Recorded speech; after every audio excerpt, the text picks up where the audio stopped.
Hey, Chuck Tornado, Tortuga Ranch. I'm getting my little start on this today. I've already put about 11 boards up. So, you know, the last video I put the groundwork in, which is the board that goes in the ground, and now putting two 2x12s on that board.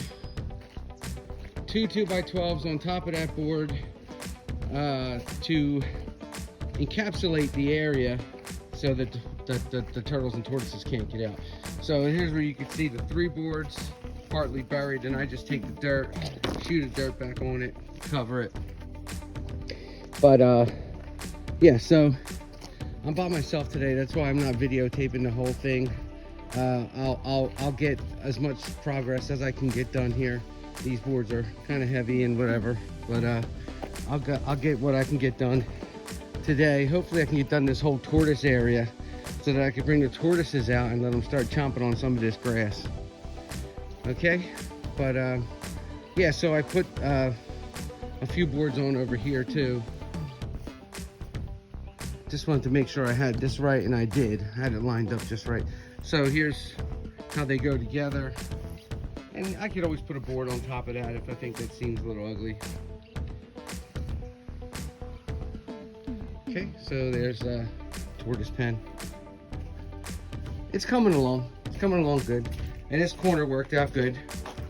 See how I did it where the board goes underground and then sits on top of the concrete. I have it sitting on top of the cement right here. And then I'll just put 2 more boards on top. And that'll make it.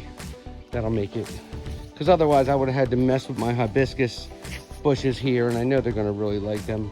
Stems and leaves and the flowers that fall off of them, they'll eat whatever they can reach.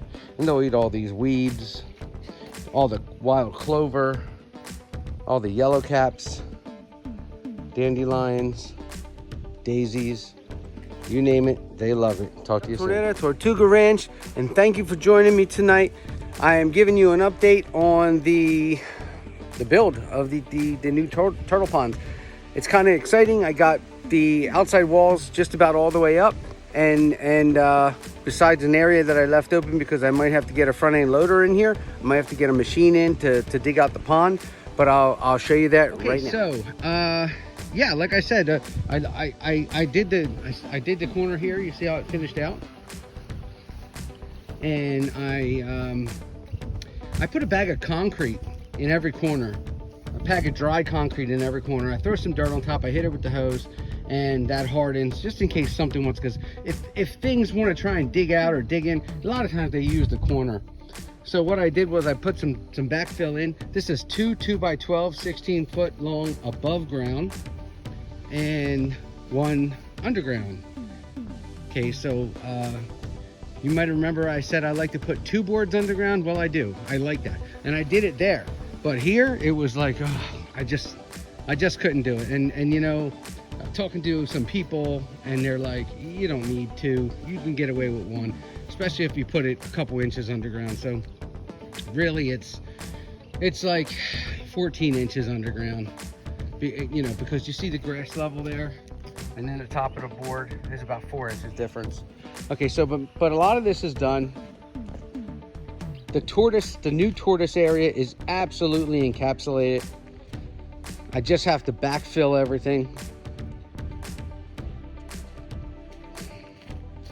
See, I just have to backfill, put the dirt back. And like I said, I put concrete in the corners. I'm going to put a bag of concrete in this corner. And this is what I mean by putting concrete in the corner. Before I backfill, excuse my can down there. Before I backfill, I'm going to throw a bag of concrete down inside the hole, just so nothing can get in there. But I did it on the outside there. I did it on the inside there. So I did it a lot of places. I haven't been cutting the grass here. I'm letting it grow crazy long, because when I put the tortoises in here, they are going to eat. Let's give them something like, you know, nice and green to eat. Okay, so this is ready. I just have to put the top cap on it. If you've noticed that this didn't 100% line up, well, you're right, it didn't. And you know, the amount of effort it was going to take for me to go back to the starting point and come back to this, I just said, you know what? I mean, come on, guys. It's a turtle pen. It's going to be fine. It's going to be fine. I'm going to put the top cap on it, and it's just going to be fine. I can deal with that little triangle there. It doesn't bother me at all. And then coming along here, see how I have to backfill still. I shoved some bricks in along the concrete so that it couldn't push out on me, couldn't bulge. I did put a bag of concrete in here. Give myself a nice little walkway here. So it's just a little, you know, little update. Here's one of my bags of concrete that I use just to put a, you know, 60-pound bag of concrete in there. You know, some high strength concrete, no big deal. I put a bag of concrete in here too, where I had to go over that, you know, root ball rock, whatever the hell it was hard as shit. So now I'm in the decorating phase of this. So now that I decided it's going to be a vernal pool, and you know what my vernal pool looks like, the finished product of the vernal pools are always beautiful. It's going to be a vernal pool with a pump and a little cascading trickle. So what I did was I took the shovel and I started to lay out the design for the pond. I'm training these baby ducks to be here because they're going to live in here too. These are fancy call ducks, brown and white. Hey guys. They're cute. Anyway, so I'm piling up my dirt on the back here because my plan is to buy a liner that's longer than I need, and it's going to go up over my pile of dirt, and I'm going to have like a sump back there with cattails in it, like I like to do to plant filtration. And then I'm going to have just a small pump just running a trickle down through the cattails and down into here, so it will have a little, somewhat of a waterfall. And this is the beginnings of the pond. It's going to be 12 inches deep here. It's going to drop down to a max of 30 inches in the middle in a pot there so that nothing can freeze over. In the middle of the pond is going to be 30 inches. Up here, 12 inches. The lip all the way around 12 inches. Just because the turtles that are going in here are vernal pool turtles and box turtles, and they more or less like, you know, shallow, clean water. So let's see.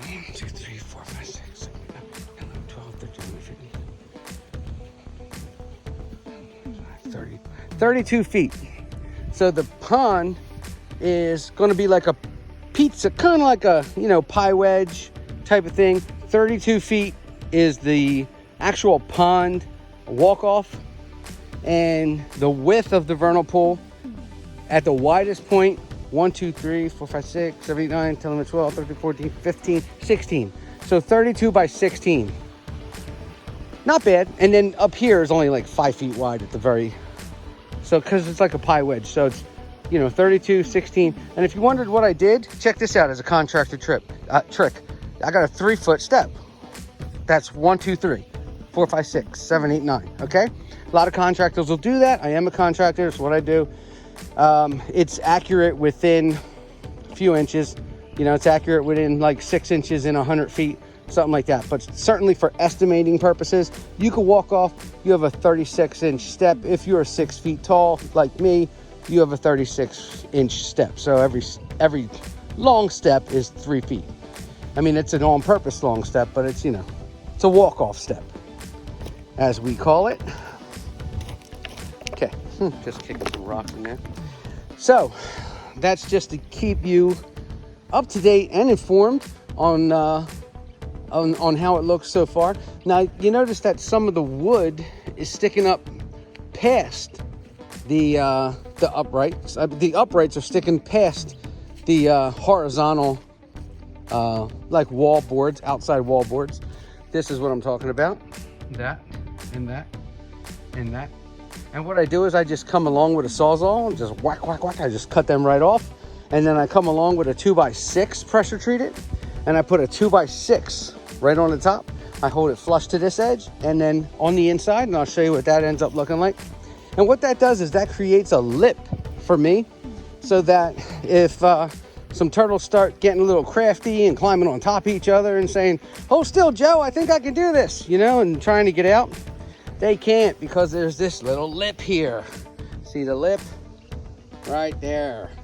This lip. Boom. Oh shit, what do? I can't get out now. Go back, Randy. Okay, so there you go. So they can't get out. And that's why I do it. It's a 2x6, and we put it on the top, and it's a top cap.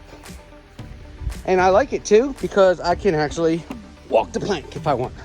I get up here, and I am able to walk around my tortoise or turtle pens, and I'm able to see my animals without, look, there's one. I see. Oh, hiding. Incognito. Can't even see it. There's one in the corner. Little wood turtle. See it? Hiding. So that's what I do. Walk along the outside edge. So there's a couple different purposes for the, there's a Blandings Bobby.